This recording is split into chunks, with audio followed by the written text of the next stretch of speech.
Alright, mga pare, magandang araw po sa inyong lahat. Ako po si Paring RJ at welcome dito sa Paring RJ TV. Nako, may mainit tayong pag-uusapan ngayon dahil nga ang labing walong sundalo, parang tahimik pa rin ang masasabi nating Quadcom. Blue Ribbon. Tahimik pa rin po si Lacson at itong si Tuta Soto kasi alam nyo may nakalista doon mga pare na si Soto kasama sa nabigyan ng maleta. Naku po. At nagpatawa pa nga siya dyan mga pare na sinasabi niya na nako baka mamaya hanapan ako ng asawa ko ng maleta. Nako, arte mo.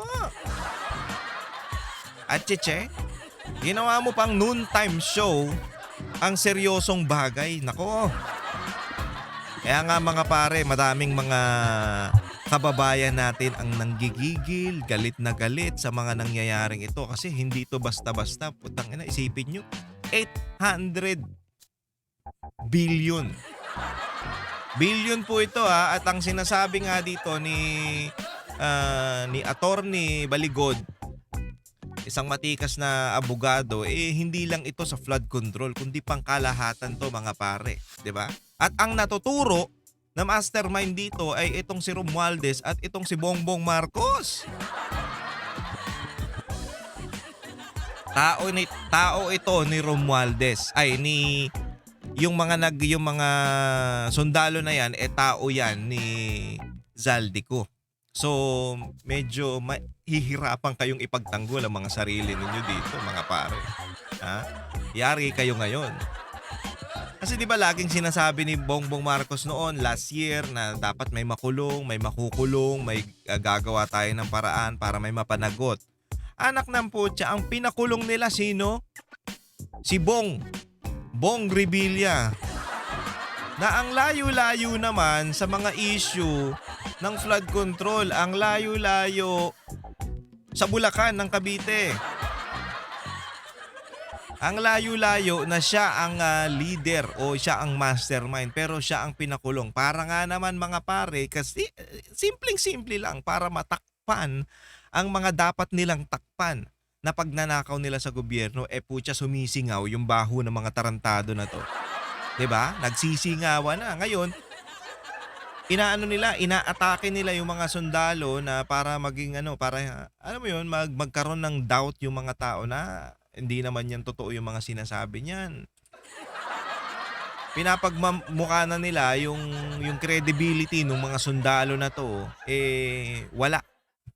Kaya, ayan, atake sila ng atake ngayon. Putsang ina kung ano-ano pinaglalabas nilang AI, na AI lang daw yung... Sino ba naman magpapapicture doon sa may bike? Tapos ang mga nakalagay lang doon, mga kung ano-anong tambak. Pwede ba yun? Ako hindi ako magpapapicture sa likod ng bahay namin. At hindi hindi basta-basta yung nagpa-picture doon. Isa ring kilalang politiko yun. Eto mga pare, panoorin natin tong interview o yung saganang mamamayan ng Net25. Andito si binanatan dito ni Marcoleta si Lacson. Panoorin natin mga pare. Nung mga lumantad na dating sundalo, halimbawa nga, hindi ito pansinin ng Senate Blue Ribbon Committee, pwede ba? Ethical ba na... Hindi, huwag mong ipaghalimbawa na hindi papansinin ito. Hindi pwede. Aha. Itong 18 ito, hindi mo papansinin. Halimbawa lang. Hindi, ayaw kong ipaghalimbawa. Parang ayaw yata kasi iba yung Di kapag sinabi mo nila, gagawa ng napakaraming excuses, ng napakaraming kadahilanan, kung ayaw nila talagang tukuyin kung sino ang may kasalanan. Yun. So, ang sinasabi kasi nitong ni yung kasama ni Senator Marcoleta na paano kung hindi nila pansinin mga Sen? Paano kung hindi pansinin itong mga for example, hindi ipatawag ng Blue Ribbon dahil nga ang Blue Ribbon chairman ngayon ay yan si Pinky. So alam nyo naman mga pare, yung style ni Pinky parang pambading. Di ba? Kasi nung una, alam nyo na mga pare, yung unang Blue Ribbon chairman, ito si Senator Marcoleta. Putya yung atake niya dun, talagang atake kung atake, walang sinasanto. Nung si Pinky na, medyo ang lambot. Bakit naman? Puta na, alam naman natin. May pinagtatakpan sila, di umano, na kung sino yung mastermind, kung ano, sino-sinong pinapakita nilang ano dyan, yung tawag dito, yung witness na mga nakatakip yung mukha. Ano ba? Eto mga to, etong 18 sundalo, sabi nga ni ni Atty. Baligod, 30 daw yan, 30. Eto na, nakalabas yung muka, nagsasabi ng mga statement nila patungkol kung sino o saan papunta yung mga maleta na yan. Personal knowledge nila to mga pare ha, hindi to yung, kasi sila yung nagpirma ng affidavit Putya kung kasinungalingan yung ilalagay nila doon sa affidavit, kaya gaya nung ginawa sino to yung Bernardong hayop na yon, putya malalaman kaagad. Alam na alam mo kasi unang-una mga pare, si Bernardo mag-isa lang. Mag-isa lang siya. So medyo kaduda-duda pa yung atake niya doon sa pagtuturo niya kay Senator Bong Revilla at sa ibang senador na tumanggap ng pera o may mga anomalya kasali dyan sa flood control project na yan, sa Ghost Project. Ito 18. 18 sundalo na pare-pareho yung nakalagay doon sa affidavit nila. Puta, pag may pumiyok dyan, kaduda-duda na kagad. Kaya nga sabi ni Atty. Baligod, di ba? Yung interview natin, panoorin niya yung mga pare sa Vox Populi. Ang interview niya dyan, ang sinabi niya sa atin, inisa-isa ko yan. Inisa-isa ko yan, tinanong, tapos binigyan ko yan sila ng papel na isulat yung mga nalalaman nila. Ngayon, makalipas ang ilang buwan, pinaulit ko sa kanila at alam nyo ang nakasulat doon, same din nung nangyari o yung sinulat nila nung una. Kaya etong mga sundalo na to, masasabi mo na, na bakit naman kasi lalabas ng ganyan yan? 'Di ba nauna na si Gutesa? 'Di ba si Orly Gutesa? Tinanong nga natin si Atty. Baligod na, Attorney, baka naman kasi hindi yan hindi lang nabayaran kaya nagiiyakan tong mga to, kaya naglalabasan to. Sabi nila hindi. Kasi sila nagtatrabaho lang doon. Hindi nila alam kung para saan yung mga pinahatid nilang pera. Syempre appropriation yan si chairman, 'di ba? Si Zaldico. Kaya wala silang question doon kasi baka ayun ang trabaho o maybe baka yun ang trabaho ni Zaldico kasi siyang chairman ng appropriation, siya yung may kapangyarihan diyan sa mga budget na yan. Baka hinahatid yung pera para doon sa project na yun. Ngayon, naglabas o lumabas na itong mga katarantaduhan na to nung nagkaalaman na nga sa flood control. Yung, di ba, yung nag-uulan, si Bongbong Marcos, nagmalaki.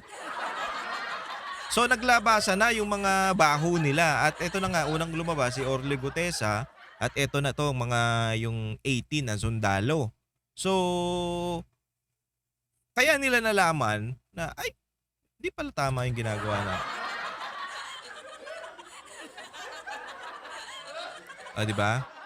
Ayan nga mga pare, yan ang diyan Yan ang parang problema dito sa Blue Ribbon. Imbis na ipatawag nila kagad para imbestigahan yung mga sinasabi nitong mga to para mapatunayan kung totoo nga itong mga to, bakit hanggang ngayon wala pa? Diba? Kasi, eto mga pare actually narinig ko to kay kay Boss Bay. Pero tama naman Kung si Soto pinagbibintangan nila o nandun sa listahan na pinadalahan nila ng maleta, pag pinatawag nila ito sa Blue Ribbon, pwedeng ipahiya ni Soto iyang mga yan kung nagsisinungaling yan. Bakit hindi nila yung mapatawag? Kasi malalaman ng buong bayan.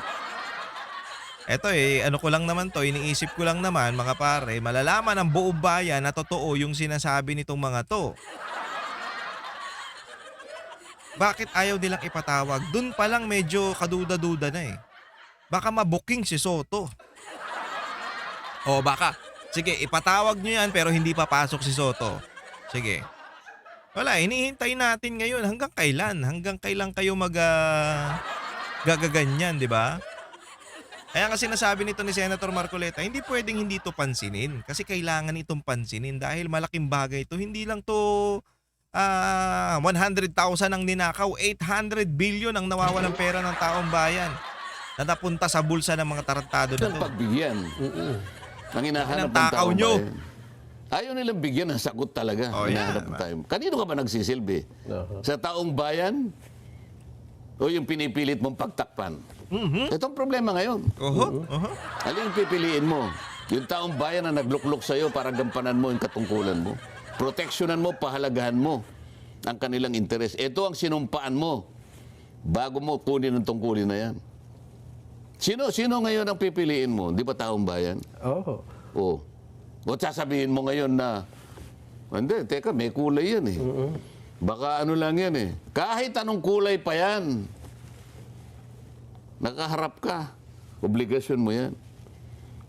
Pero pwede bang ang ibang komite ang mag-hearing dito o magpatawag? Ikaw nga, Blue Ribbon ka nga eh. Kung hindi yung Blue Ribbon, Blue Ribbon nga Yun sa kasaysayan ng Senado ng Republika ng Pilipinas, Blue Ribbon yan.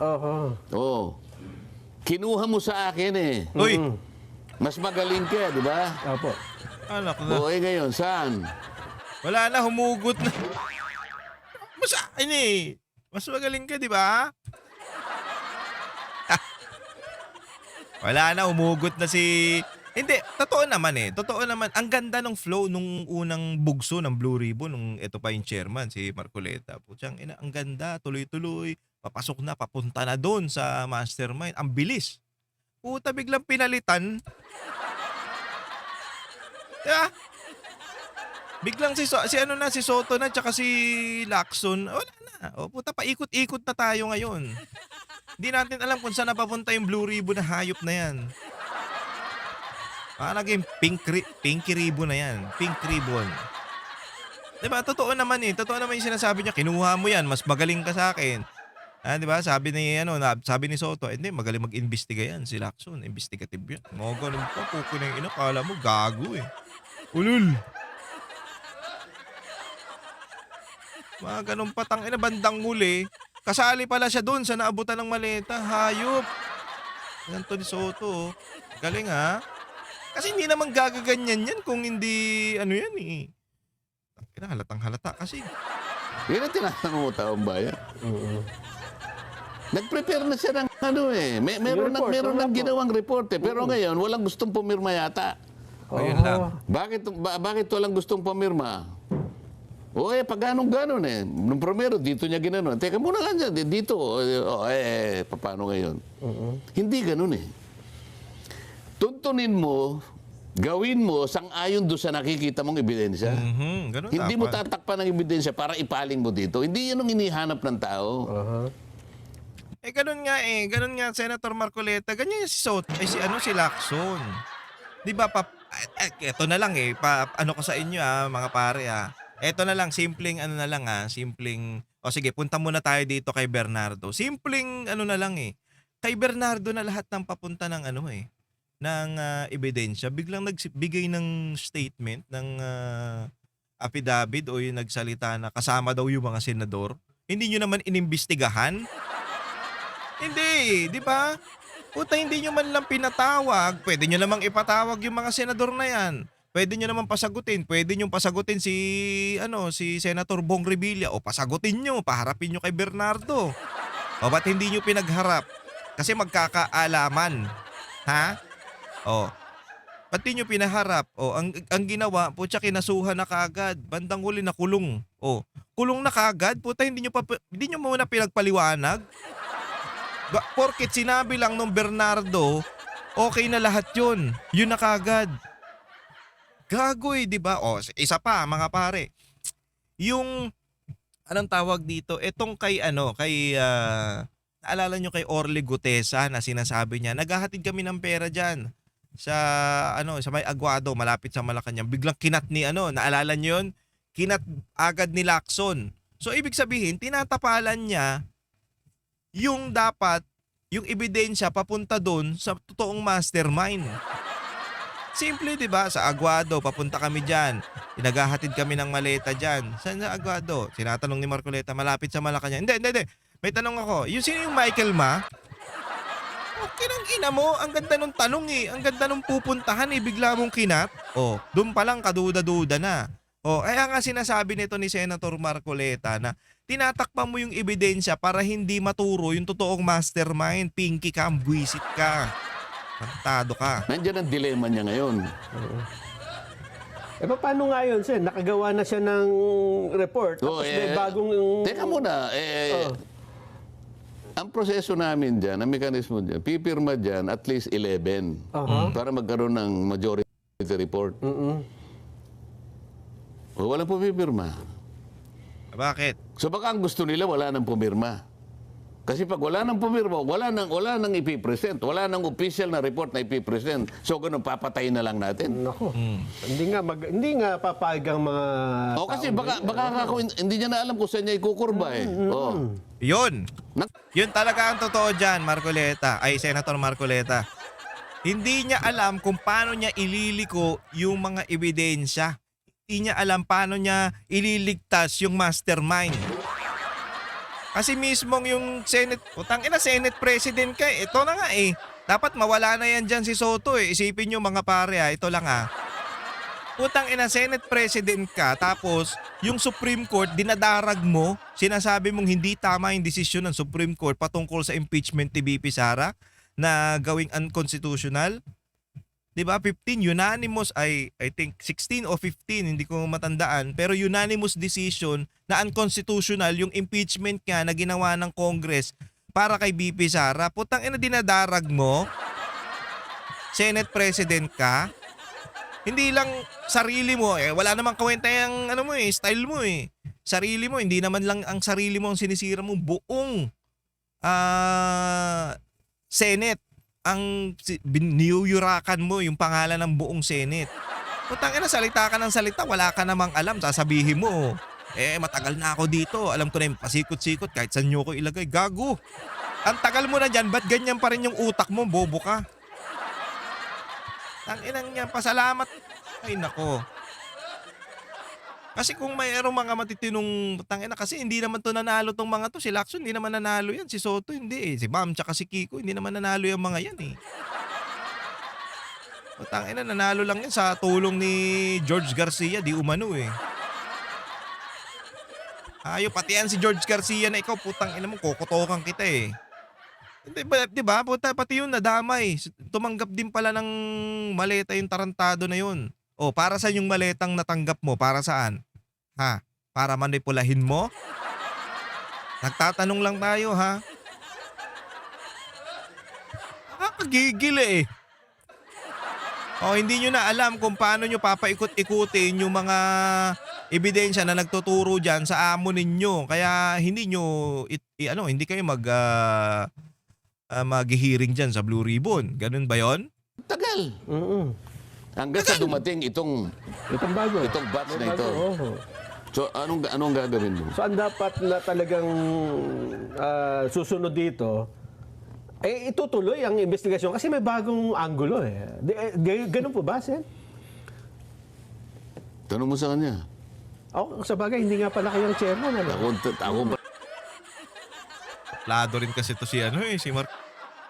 Hindi. Ikaw Senator Marcoleta, medyo ka rin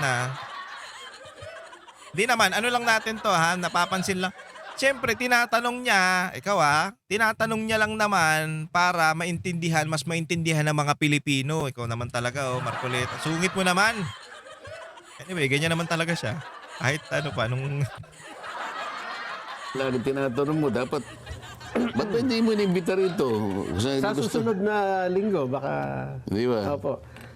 So dapat pala ganon. Kasi ang alam ko, parang yung bang resolusyon na Senador Amy kahit hindi natin pag-usapan dito kung ano yung dapat gawin eh. Sinabi ko na sa iyo kanina, ang taong bayan naghihintay. Pera nila ito eh. Buwis nila ito eh. Pinaghirapan ito, pinagbuwisan ng napakaraming sakripisyo sa kanilang buhay. Yun na. Yan na po yan. Yan ang yung pagsusungit ni Senator So, totoo naman na putang ina naghihintay yung taong bayan doon sa ano ba tawag dito, yung sa flood control project na yan, yung sa ghost project na yan na hindi pa natin alam kung saan papunta. Kasi ang tinuturo ng mga DPWH engineer tsaka yung mga kupal na nag-ano yung BGC boys, yung mga naglalaban ng pera dyan sa casino, si Bernardo. Ngayon, si Bernardo para maligtas yung ano niya, yung puwet niyang gago siya, 'di ba? Para maligtas yung ano niya, para maligtas siya nagturo ng iba. Sinong tinuro? Yung mga senador. Na mapapansin mo yung mga senador na yun hindi kasama dito sa mga yung alam mo yung ano yung mga Duterte alay o yung mga mas mas doon sa totoo kasi siyempre pag pumunta ka doon sa totoo medyo lumilin ka sa mga Duterte kasi ang Duterte totoo alam naman natin yan. So natatag sila ng Duterte pati nga si Senator Escudero alam mo niya hindi naman hindi yan Duterte sabi nga nung iba dilawan yan pero bakit siya natatag ng Duterte kasi nga lumilin siya o doon siya sa tama. 'Di ba? Doon siya pumupunta sa tama. Ngayon, kinukulayan nilang Duterte. Sino yung mga pinagtuturo nito ni Bernardo? Yung mga Duterte o yung lumilin doon sa tama. O sino? Si Escudero, si Ejercito, sino pa ba? Si Senator Bong, 'di ba? Alam naman natin na yan kahit paano hindi na pumirma sa impeachment yan at malapit sa mga Duterte. Ngayon, tina-target nila ito, si Villanueva pa nga 'di ba? Hindi naman yan Duterte Oh. Putya nagsalita nga yan si Villanueva patungkol diyan sa flood control. Bandang huli, may ano pa siya, may kabig pa siya doon sa flood control ang putang ina. Kaga, kung ikaw, ito lang kung ikaw meron kang pakinabang doon sa nakawan na yun, puta ba't mo gago naman, simpleng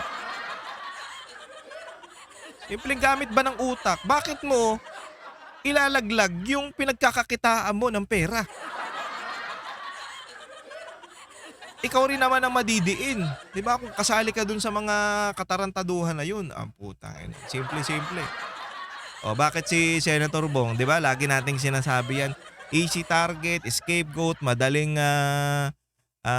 puntiryahin kasi nga nakulong na dati, sikat, artista, malakas, taga Cavite, 'di ba? O plus target pa yan ng mga Rimulya. Kaya sige, targetin natin 'to, pakulong natin 'to para kahit papaano lumamig yung ano sa atin, papunta sa atin. Putang ina lumabas tong 80 na soldier. Ay putya, yari kayo ngayon. Paano nyo lulusutan yan? Kaya nga alam nyo mga pare, yung sinabi ni Senator Bong na lalabas din ng tama, lalabas din ng katotohanan, eto na yun, lumalabas na. Lumalabas na yung katotohanan na sila talaga yung pasimuno ng mga pagnanakaw dito sa ating bayan. Ng pagnanakaw ng kaba ng bayan. Putang ina ninyo. Hayop kayo. Nakakagigil, nakakagalit. Pukin ng inang tong mga to. Buti sana kung sige, wag nyo kaming hindi kami magbubuwis Hindi, mali naman kasi yun Hindi naman, actually nasa Bible nga yan Dapat tayo Kaso, okay sana kung kung yung tax na binabayad mo o yung buwis na kinakalta sa'yo, nakikita mo ang ganda.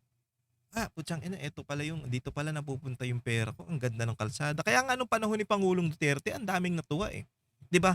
Pag uwi ng mga OFW after 6 years o 5 years, nakita nila yung improvement ng Pilipinas. Wow!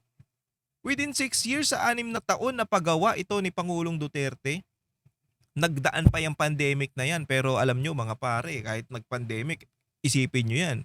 Hindi tayo pinabayaan ng Pangulo. Buti na lang si Pangulong Duterte ang presidente nung pandemic. Kung si Marcos yan, putang ina, wala na tayo dito. Wala nang paring RJ na nagbablog ngayon kasi patay na tayo lahat. Diba? Totoo naman Kaya mga pare, bantayan natin itong mga nangyayari na to at huwag tayo magpadala lang sa mga mga pauso nila na pinapaingay nila yung iba. Inaatake nila yung iba para hindi mapag-usapan tong mga testigo na to, yung 18 soldiers na yan, mga gigiting. Alam nyo, darating talaga ang araw at totoo yung sinabi nga ng mga ano na sa totoo lang tayo. Doon lang tayo sa totoo. Huwag tayong lumihis ng lumihis diyan sa ano. Hindi porket may pera dito sa kabilang kampo, puta pupunta ka na doon. Yung prinsipyo mo ibebenta mo, hindi. Tangina, ang sarap magtanggol ng totoong tao.